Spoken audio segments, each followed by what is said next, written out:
AK rider 70 ചാനലിലേക്ക് സ്വാഗതം. നമ്മുടെ ഈ വണ്ടിയുടെ കണ്ടീഷൻ ഇതാണ്. ഇത് ക്ലാസിക് 500-ൻ്റെയാണ്, FI മോഡലാണ്. അപ്പോൾ ഇതിൽ ഇപ്പോഴത്തെ പ്രശ്നം എന്ന് വെച്ച് കഴിഞ്ഞാൽ ഇതിൽ സ്റ്റാർട്ടിങ് ട്രബിളുണ്ട്, പിന്നെ അത് കഴിഞ്ഞ് മിസ്സിങ്ങും ഉണ്ട്. കണ്ടീഷൻ ഇതാണ്. ഇത് ഓടിയിട്ടുള്ള കിലോമീറ്റർ ഇതാണ്. 21,058 കിലോമീറ്റർ ആകെ ഇത് ഓടിയിട്ടുള്ളൂ. അപ്പോൾ കാര്യം എന്ന് വെച്ച് കഴിഞ്ഞാൽ ഇത് കുറച്ച് ദിവസം വണ്ടി ഇങ്ങനെ ഒതുങ്ങി വെച്ചിരുന്നു, വണ്ടി എടുക്കാതെ നിന്നായിരുന്നു. പിന്നെ അത് കഴിഞ്ഞിട്ട് ഉണ്ടായതാണ്. ഇടയ്ക്ക് നമ്മുടെ നമ്മുടെ ഭായി പറഞ്ഞത് ടാങ്ക് അഴിച്ച് ക്ലീൻ ചെയ്ത്, എന്നിട്ട് ഇതിൽ നന്നായിട്ട് തുരുമ്പ് എടുത്തിട്ടുണ്ടായിരുന്നു എന്നാണ് പറഞ്ഞത്. കേട്ടോ, ടാങ്ക് അഴിച്ച് ക്ലീൻ ചെയ്തപ്പോൾ നല്ല തുരുമ്പുണ്ട്. കണ്ടോ, ഈ തുരുമ്പ് ഇതിനകത്തുണ്ട് ഇഷ്ടം പോലെ. തുരുമ്പ് വന്നു കഴിഞ്ഞാൽ നേരെ ടോട്ടൽ ബോഡിയിലോട്ട് പോയി കഴിഞ്ഞാൽ നേരെ വണ്ടിക്ക് അറപ്പ് വരാൻ സാധ്യതയുണ്ട്. അപ്പോൾ ഇതൊക്കെ നമുക്കൊന്ന് ചെക്ക് ചെയ്യണം. ഫ്യൂൽ പമ്പ് നോക്കേണ്ടതുണ്ട്. ഫ്യൂൽ പമ്പിന് കംപ്ലൈൻ്റ് ആണെന്നുണ്ടെങ്കിൽ, ഫ്യൂൽ പമ്പ് ഇതിവിടെ വരുന്നുണ്ട്, കംപ്ലൈൻ്റ് ആണെന്നുണ്ടെങ്കിൽ ഇതുപോലെ മിസ്സിങ് ഉണ്ടാവും.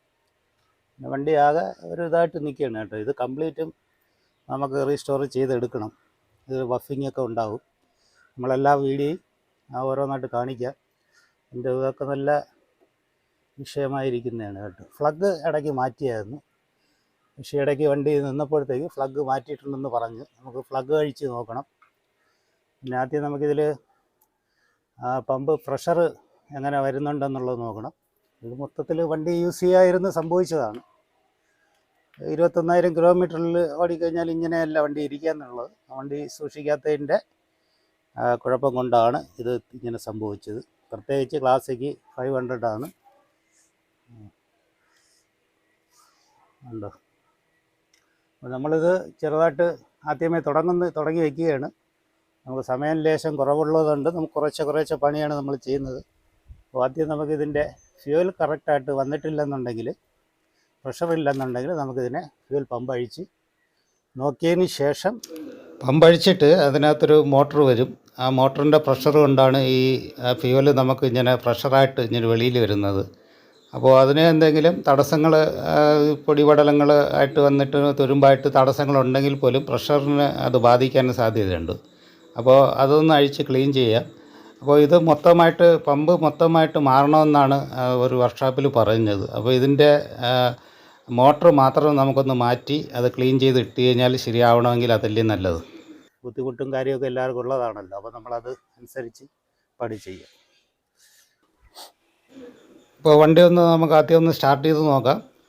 സ്റ്റാർട്ട് ചെയ്യുന്ന മുമ്പേ ഇഗ്നിഷൻ ഒന്ന് 3 പ്രാവശ്യം ഒന്ന് ഓൺ ചെയ്ത് നോക്കാം. പമ്പ് കറക്റ്റായിട്ട് വർക്കാവാൻ വേണ്ടിയിട്ടാണ്. കിക്കർ നല്ല ടൈറ്റാണെന്നാണ് പറഞ്ഞത് കേട്ടോ. ഉണ്ടോ,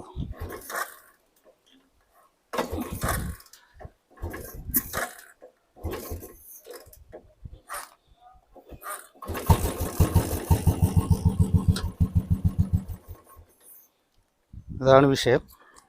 സ്റ്റാർട്ട് ചെയ്ത അവിടെ വണ്ടി ആക്സിലേറ്റർ കൊടുക്കുമ്പോഴത്തേക്ക് വണ്ടി ഓട്ടോമാറ്റിക്കായിട്ട് ഓഫ് ആകുന്നുണ്ട്. അപ്പോൾ അതും ഒരു വിഷയമാണ്. പിന്നെ കിക്കറിൻ്റെ ജാമുണ്ട്, കിക്കർ നന്നായിട്ട് ജാമുണ്ട്. നമ്മുടെ കംപ്രഷൻ പിന്ന് വരുന്നുണ്ട്, കംപ്രഷൻ ഡീകംപ്രഷൻ്റെ. അത് നമുക്ക് പിന്നെ എന്താണെങ്കിലും അതൊന്ന് ഇളക്കി നോക്കേണ്ടതുണ്ട്. അതെല്ലാം നമ്മൾ കുറേശ്ശെ ഓരോ വീഡിയോ ആയിട്ട് കാണിക്കുന്നുണ്ട് കേട്ടോ. അപ്പോൾ ആദ്യം നമുക്ക് ഫ്യൂവൽ കറക്റ്റായിട്ട് വരുന്നുണ്ടോ എന്നുള്ളത് നമുക്ക് ചെക്ക് ചെയ്യാം.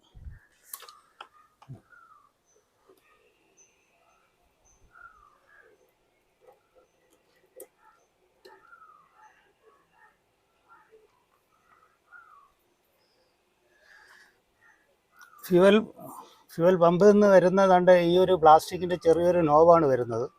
അപ്പോൾ അത്രയും നമ്മൾ ശ്രദ്ധിച്ച് തന്നെ ഇത് ഇളക്കിയില്ലെങ്കിൽ ഇത് ഒടിഞ്ഞു പോയി കഴിഞ്ഞാൽ നമുക്ക് പിന്നെ ഈ പമ്പ് കംപ്ലീറ്റും മൊത്തത്തിൽ മാറേണ്ടി വരും. അതുകൊണ്ട് നമ്മൾ ശ്രദ്ധിക്കേണ്ട, ഇളക്കുമ്പോഴെപ്പോഴും ഇത് പതുക്കെ ജസ്റ്റ് ഒന്ന് നമ്മൾ പതുക്കെ ഉള്ള മെത്തേഡിൽ മാത്രമേ ഇത് ഇളക്കാവൂ കേട്ടോ.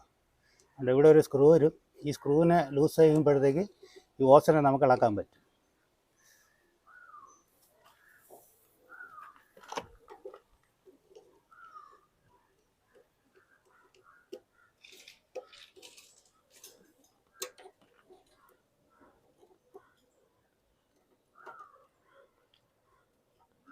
ലൂസ് ചെയ്തായിരുന്നു.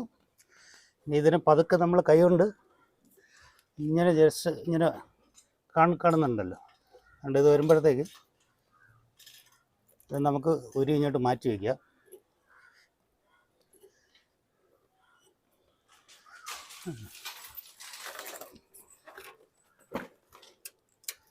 നമുക്കിത് നല്ല പ്രഷർ വരണം. നമ്മുടെ ignition on, kill switch on ചെയ്യുമ്പോൾ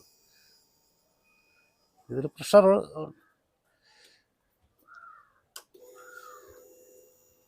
പ്രഷറുണ്ട് കേട്ടോ, പ്രഷറുണ്ട്. അപ്പോൾ അത്യാവശ്യം പ്രഷർ വരുതാ കാണുന്നുണ്ടല്ലോ,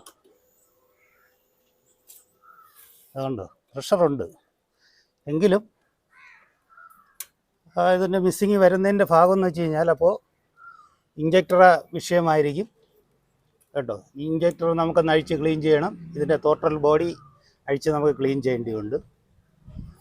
എന്നാലും ടാങ്ക് നമുക്ക് ഇതിൻ്റെ വിഷയം എന്ന് വെച്ച് കഴിഞ്ഞാൽ നമുക്ക് ടോട്ടൽ ബോഡിക്കകത്ത് മിസ്സിങ്, അതിൻ്റെ ടാങ്കിൽ വരുന്ന പൊടിയോ അതോ എന്തെങ്കിലും അല്ലെങ്കിൽ അഴുക്കോ കാർബൺ നിറഞ്ഞിട്ടുണ്ടായിരിക്കും. ഇഞ്ചക്ടറിന് അടവുണ്ട്, ഇഞ്ചക്ടർ നമുക്ക് അഴിച്ച് ക്ലീൻ ചെയ്യേണ്ടി വരും കേട്ടോ. ഇത്രയും നമുക്കിത് ചെയ്യാം. പക്ഷേ ആദ്യം നമുക്ക് ഫസ്റ്റ് മുതലേ തുടങ്ങാം. ഈ ടാങ്ക് നമുക്ക് ഇളക്കിയിട്ട് ഇതിൻ്റെ എന്തായിരുന്നാലും മോട്ടർ കംപ്ലൈൻറ്റ് എന്നാണ് നമ്മൾ കരുതിയത്. മോട്ടർ ഒന്ന് അഴിച്ചൊന്ന് ജസ്റ്റ് ഒന്ന് ക്ലീൻ ചെയ്ത് വിട്ട് കഴിഞ്ഞാൽ കുറച്ചും കൂടെ പ്രഷർ വരാൻ സാധ്യതയുണ്ട്. അത് നമുക്ക് നോക്കാം. അടുത്ത വീഡിയോയിൽ നമുക്ക് ഈ ടാങ്ക് അഴിച്ച് ക്ലീൻ ചെയ്യുക, അത് കഴിഞ്ഞിട്ട് മോട്ടറിനെ നമുക്ക് അഴിച്ച് ക്ലീൻ ചെയ്യുന്ന വീഡിയോ ആയിരിക്കും കാണിക്കുന്നത്. തൽക്കാലം ഈ വീഡിയോ ഇവിടെ നിൽക്കുന്നു. അടുത്ത ഓരോ പാർട്ടായിട്ട് നമ്മൾ കാണിക്കും കേട്ടോ. അതുകൊണ്ട് നമ്മുടെ ചാനൽ സബ്സ്ക്രൈബ് ചെയ്യാത്ത സുഹൃത്തുക്കൾ ഭായിമാരുണ്ടെങ്കിൽ സബ്സ്ക്രൈബ് ചെയ്ത് കഴിഞ്ഞാൽ അടുത്തുള്ള ബെല്ലൈക്കണും കൂടെ എനേബിൾ ചെയ്യുമ്പോൾ നമ്മളിടുന്ന വീഡിയോകൾ ഓരോന്നായിട്ട് ഇത് കാണിക്കും. ഓരോന്നായി നിങ്ങളുടെ മുന്നിൽ എത്താൻ കഴിയും. അപ്പോൾ നമ്മളിത് മൊത്തത്തിൽ റീസ്റ്റോർ ചെയ്യും. കറക്റ്റായിട്ട് ബഫിങ്ങിൻ്റെ കാണിക്കും. പിന്നെ അത് കഴിഞ്ഞിട്ട് കിക്കർ എങ്ങനെയാണ് ജാമായി എന്നുള്ളതിനെക്കുറിച്ചും ഒക്കെ കാണിക്കും. Okay, thank you.